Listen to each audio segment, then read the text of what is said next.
والسلام على سید الانبیاء والمرسلین اما بعد۔ کلمہ توحید کے اقرار تک لوگوں سے جہاد کرنے کا حکم۔ لیکچر نمبر 53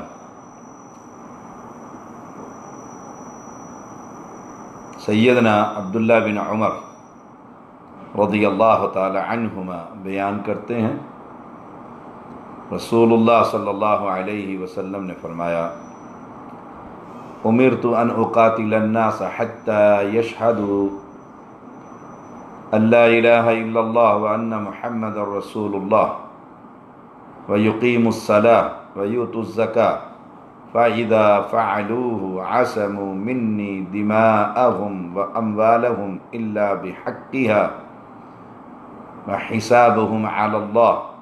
رواہ البخاری، حدیث نمبر 25۔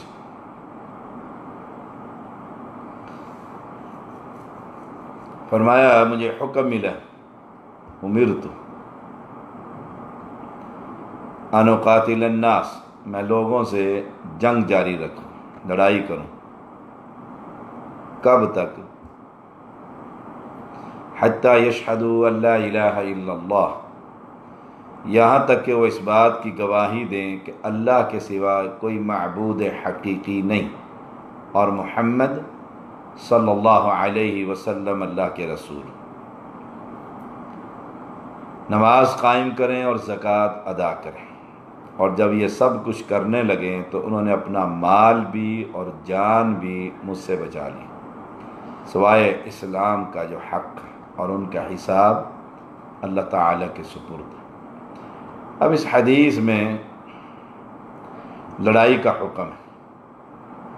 کچھ لوگوں کو یہاں پر غلطی لگی ہے کہ اسلام تلوار سے پھیلا ہے۔ اسلام تلوار سے نہیں پھیلا، اسلام دلائل سے پھیلا ہے، حق ہونے کی وجہ سے پھیلا ہے، یہ یاد رکھیے گا۔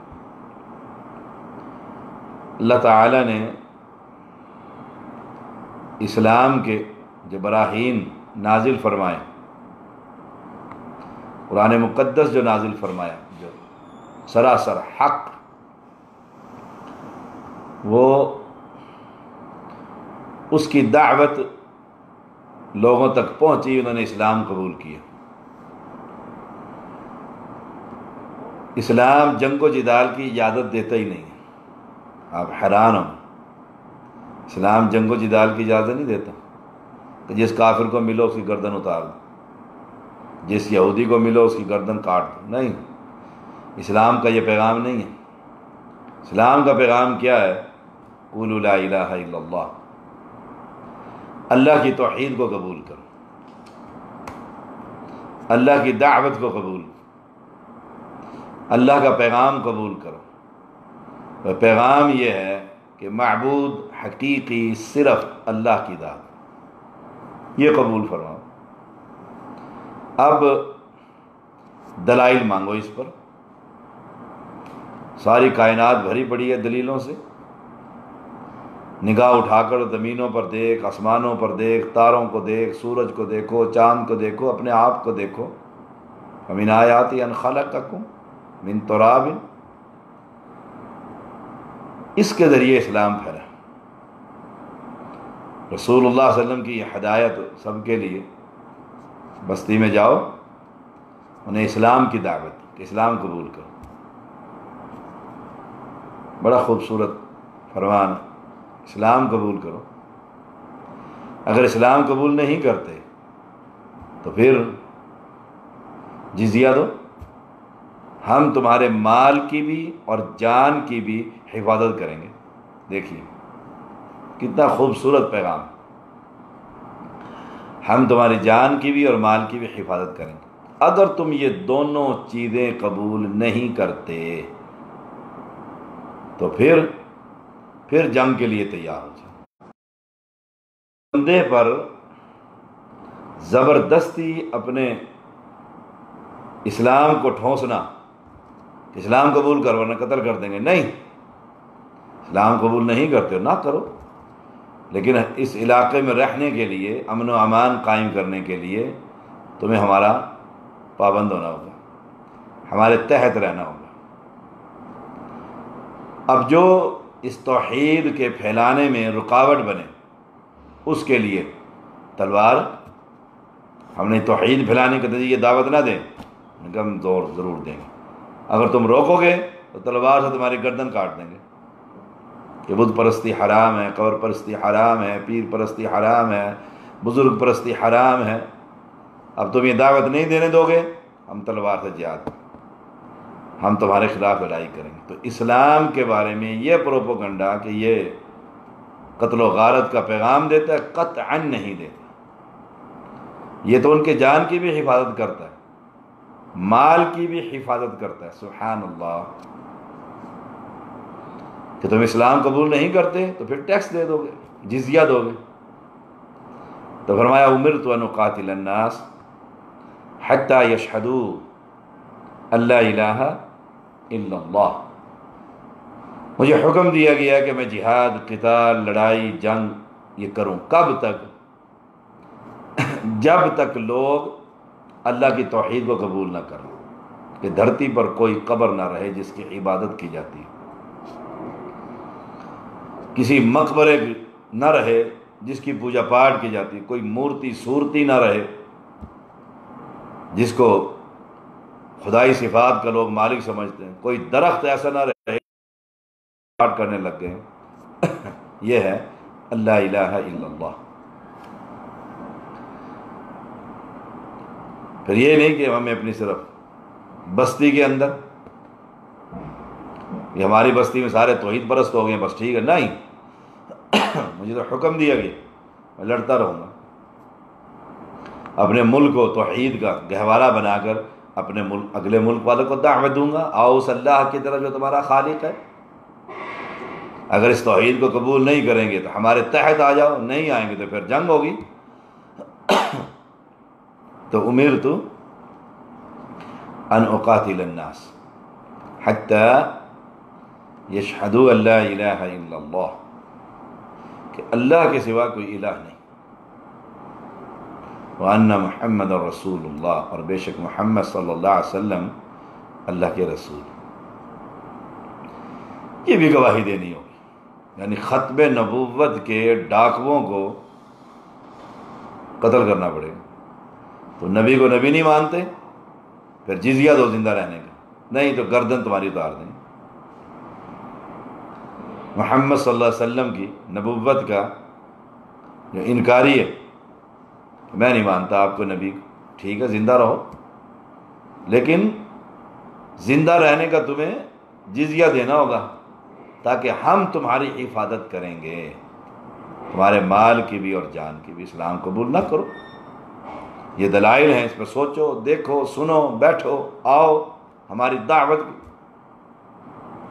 معنی یہ ہوگا آج کے دور میں اس حدیث کا کہ اللہ الہ الا اللہ، کائنات کے اندر کوئی مشکل کشا، حاجت روا، اولاد دینے والا کوئی نہیں، نہ لاہور کا گنج بخش ہے، نہ ملتان کا رنج بخش ہے، نہ انڈیا کا کوئی اولاد بخش ہے، اور نہ کوئی مال بخش ہے، کوئی شے نہیں، ایک اللہ کی ذات، وہی سب کچھ کرنے والا ہے۔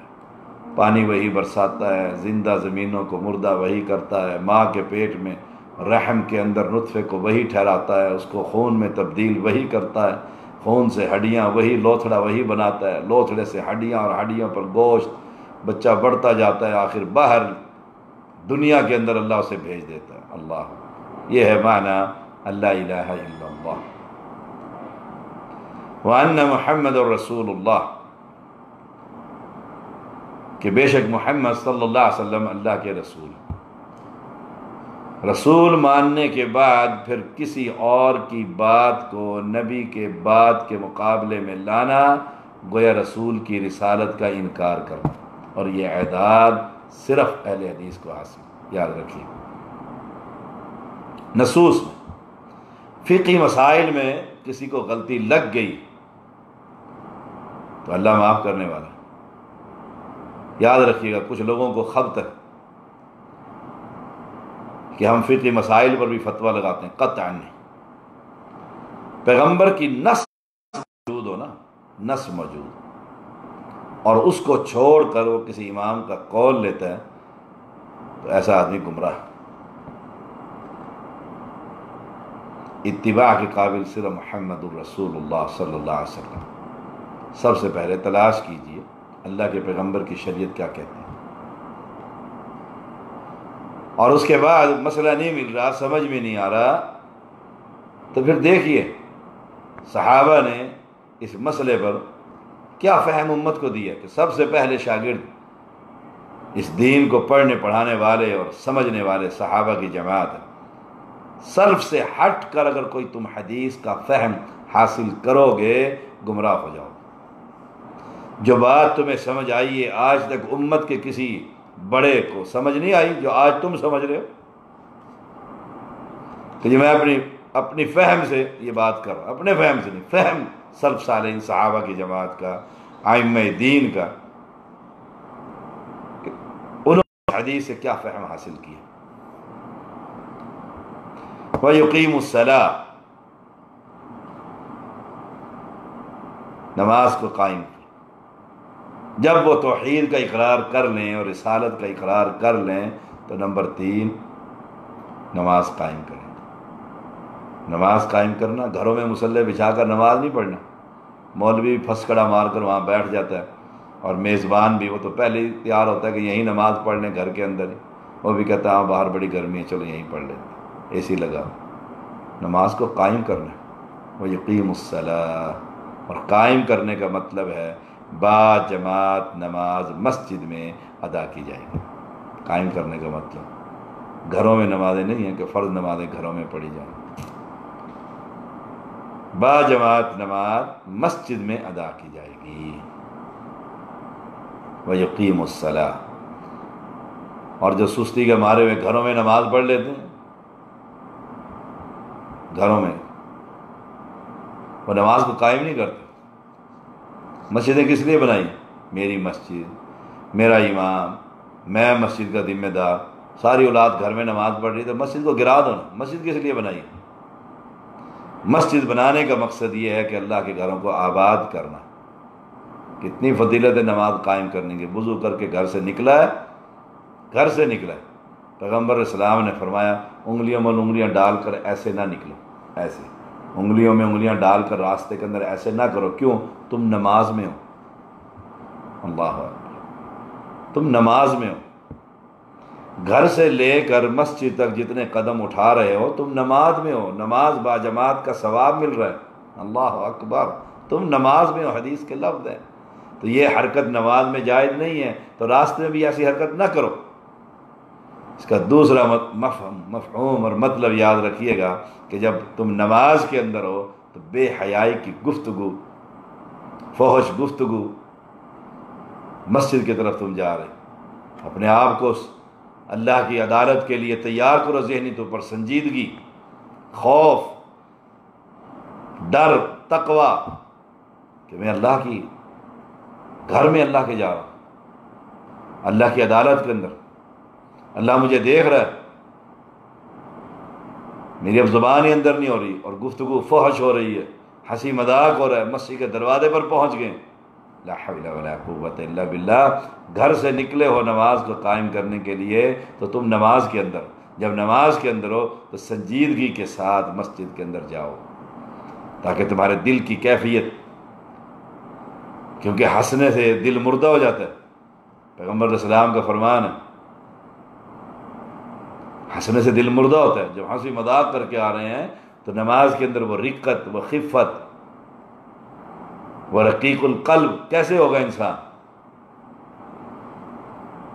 کہ بٹن تو نہیں ہے کہ اللہ اکبر کہہ کر اور رقت طاری ہو جائے گی۔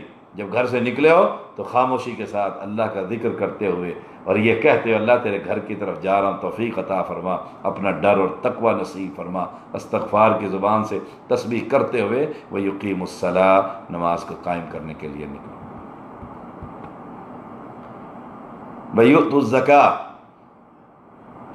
نمبر 4، جو زکوٰۃ نہیں دے گا، دیکھو پیچھے لفظ کیا، اُمِرْتُ أَنْ أُقَاتِلَ النَّاسَ، یاد رکھیے گا اس لفظ کو. نماز کے بعد زکوٰۃ کی ادائیگی. زکوٰۃ مال کو پاکیزہ کرتی ہے، زکوٰۃ مال کو طہارت کرتی ہے، زکوٰۃ مال کا میل کچیل ہے. اس کو ادا کیجیے. ادا نہیں کرو گے یہ مال کل گرم لوہے پر تپا کر تختیاں بنا کر جسم کو داغا جائے گا. اب یہ 4 کام ہیں جو شخص یہ کر لے اس نے عصم منی دماءہم و اموالہم، مال اور جان اپنی بچا لی مجھ سے. اس سے میں جنگ نہیں کروں گا، اس سے میں جہاد نہیں کروں گا الا بحقیہا، مگر اگر کوئی وہ اسلام کا حق کسی کو ناحق قتل کر دیتا ہے تو پھر اس کو قتل کیا جائے گا الا بحقہ. وحسابہم علی اللہ، اب اس کا باطنی حساب جو ہے وہ اللہ کے سپرد. بظاہر ہمارے سامنے وہ مسلمان، ہم اس کا جنازہ پڑھیں گے، ہم اس کے لیے دعائیں کریں گے، استغفار کریں گے، تیمارداریاں کریں گے، اس سے محبت رکھیں گے. ظاہر. باطن کا معاملہ وحسابہم علی اللہ، اللہ کے سپرد. وہ جانتا ہے اس کی نماز میں کتنی کمی ہے، اس کے عقیدے میں کتنی کمی ہے. بظاہر تو وہ بڑا موحد ہے، متبع سنت ہے، نماز قائم کرتا ہے، زکوٰۃ ادا کرتا ہے، لیکن دل کا معاملہ تو کوئی نہیں جانتا. اس کے دل کی کیفیت کیا، نفاق ہے کہ نہیں، ریاکاری ہے کہ نہیں، یہ تو دل کے ساتھ. یہ معاملہ تو اللہ کے سپرد. اللہ پوچھے گا کہ تیرے دل کی کیفیت کیا تھی، تیرے ایمان کی کیفیت کیا تھی، وہ اللہ خوب جانتا ہے. تو امرت ان اقاتل الناس حتی یشہدوا ان لا الہ الا اللہ. اب ان 4 چیزوں میں سے اگر کوئی نماز چھوڑ دیتا ہے، زکوٰۃ چھوڑ دیتا ہے، مانعین زکوٰۃ سے ابو بکر صدیق رضی اللہ تعالیٰ نے جہاد کیا تھا، ان کے ساتھ. تو ان میں سے 4 چیزوں میں سے جس چیز کا بھی انکاری ہوگا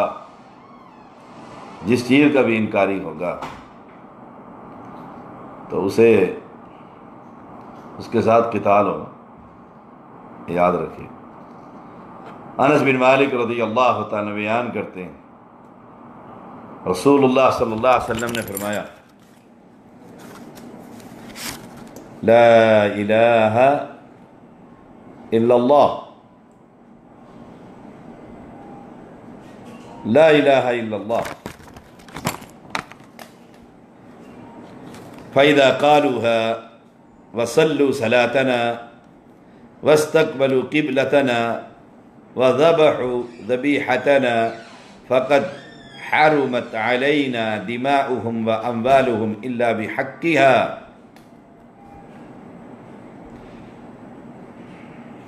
لا الہ الا اللہ،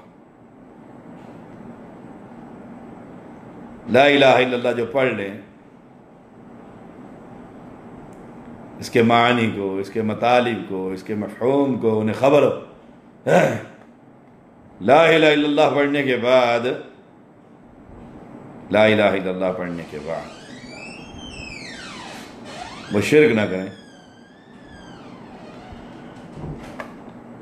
پھر وصلوا صلاتنا، ہماری طرح نماز ادا کرنے لگے. اس فکرے پر غور کیجئے گا. ہماری طرح نماز ادا کریں.